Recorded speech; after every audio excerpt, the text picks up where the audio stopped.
Well, hello there. I don't know if you can hear that. That's the sound of a purring cat. It's actually not my cat, but it's a cat nonetheless. So, anyway, welcome to Critical Weight Theory, where we occasionally journey through some of the most iconic moments in film history. And this time we're going to be looking at the true classic Back to the Future, a film that redefined science fiction and continues to resonate with audiences nearly 4 decades later. You know, it's a classic. And before we delve into the details, did you know that actor James Tolkan, who played the strict Principal Strickland, is a proud Uper? Well, that means he's from the Upper Peninsula of Michigan, the part of the state that nobody seems to talk about that often, and the part where I live, which is why I mentioned that. But anyway, that's right. James Tolkien hails from the Upper Peninsula, specifically the little city of Calumet. And that's a little bit of a fun fact for you. There are a few other famous actors who have links to the area, and maybe I'll get into that more someday, but first, let's look at some of the basic things that make Back to the Future a classic movie. So, what about the plot? Back to the Future, of course, was directed by Robert Zemeckis and produced by Steven Spielberg. It's considered a masterful blend of comedy, adventure, and innovative storytelling.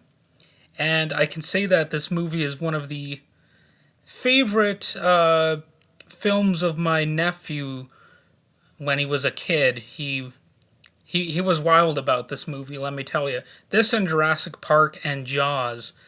But anyway, Back to the Future follows the adventures of Marty McFly. As I'm sure you know, he's a teenager played by Michael J. Fox, who is accidentally sent 30 years into the past in a time traveling DeLorean car invented by his eccentric scientist friend Dr. Emmett Doc Brown, portrayed by Christopher Lloyd. And honestly, it's hard to imagine anybody else playing these two characters, especially Doc Brown. I mean, not to slam Michael J. Fox here, but I think Dr. Brown is really an iconic character that is hard to imagine being played by anybody else. So anyway, Marty's journey takes him from 1985 back to 1955, where he inadvertently disrupts his parents' first meeting, threatening his very existence. With the help of a younger Doc Brown, Marty must navigate this precarious situation, ensuring his parents fall in love and ultimately find a way back to his own time. Now, the film boasts a stellar cast with Michael J. Fox as the lovable Marty McFly and Christopher Lloyd as the zany yet brilliant Doc Brown. Other notable performances include Leah Thompson as Lorraine Baines, Marty's mother, Crispin Glover as George McFly, a quirky character to be sure, and Crispin Glover is really great at playing those types of character. And then you have Thomas F. Wilson as the notorious bully Biff Tannen. And of course, George McFly is Michael J. Fox's father, and this is really sort of an odd movie because there's a strange chemistry between Marty and his dad. It's like, in many ways, it's like the story is about him coming to terms with the fact that his family is weird. That's really a key part of this story. Plus, there's also the controversial element of Marty's mom in the 1950s being attracted to her future son. So, there's somebody on my trivia team who doesn't like this movie for that very reason. And well, I don't even know like how to argue against that because sure I can understand that it's a quirky plot point. I'll just put it that way. But some people are able to look past that. Like myself, I'm not too offended by it or whatever. I'm able to look past it a little bit, and I think it's a great movie, despite that sort of incestuous sort of insinuation or what have you.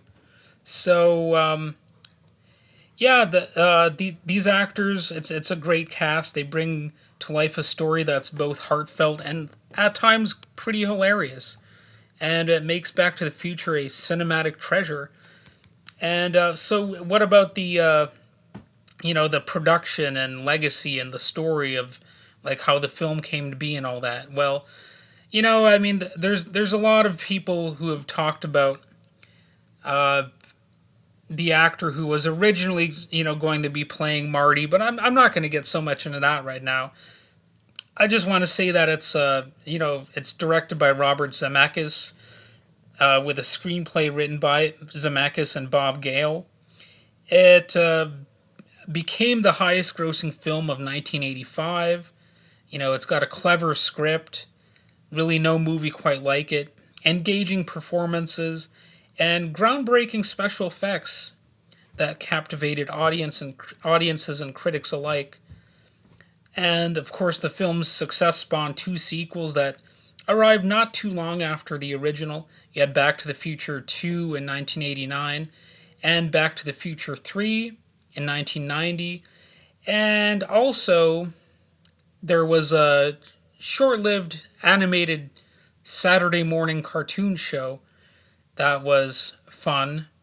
And a lot of people don't mention that. Maybe I'll see if I can dig up some of those episodes online somewhere and maybe review at least one of them. But the other two movies are great. It's a great trilogy, and it's a cohesive trilogy and a beloved trilogy. I don't want to repeat the word trilogy yet again, but it altogether it explored even more of the time traveling adventures of Marty and Doc. You've got an alternate reality and a fascinating future.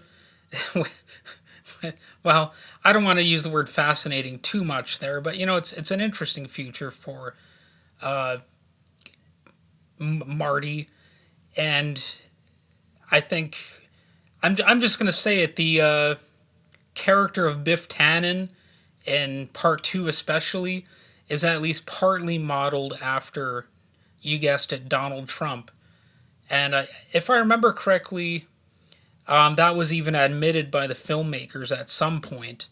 So, yeah, keep that in mind if you're going to watch part two. And there's a chance I'll end up reviewing that at some point here, too.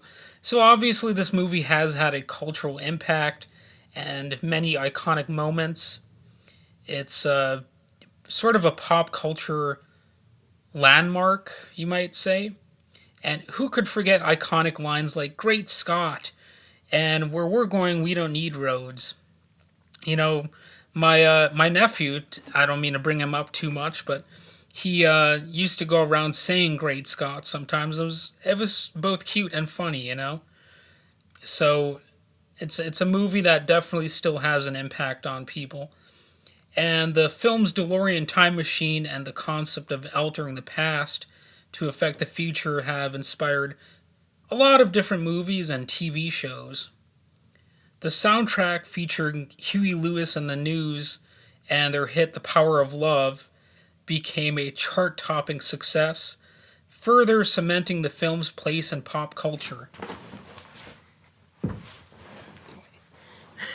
So, I just had to shoo the cat away because it was clawing at my back. So, anyway, the film has received awards too, of course. It won an Academy Award for Best Sound Effects Editing and also three other Oscar nominations. It took home a Hugo Award for Best Dramatic Presentation and a Saturn Award for Best Science Fiction Film. And Back to the Future is, for many people, more than just a movie. It's like I said, like a landmark in the science fiction genre. It has an inventive plot, memorable characters, and a lot of significance in people's childhoods. There's that whole nostalgia angle.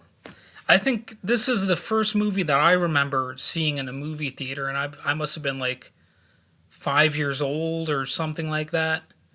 I was very young, but I remember seeing this in a drive-in theater back when those were a little more common. I think they still have those, but man, it's uh, it's an experience to actually see a movie, out of doors, and I recommend that if you can ever see a movie in that way, especially if you know it's going to be a good movie. So I'm going to wrap up now.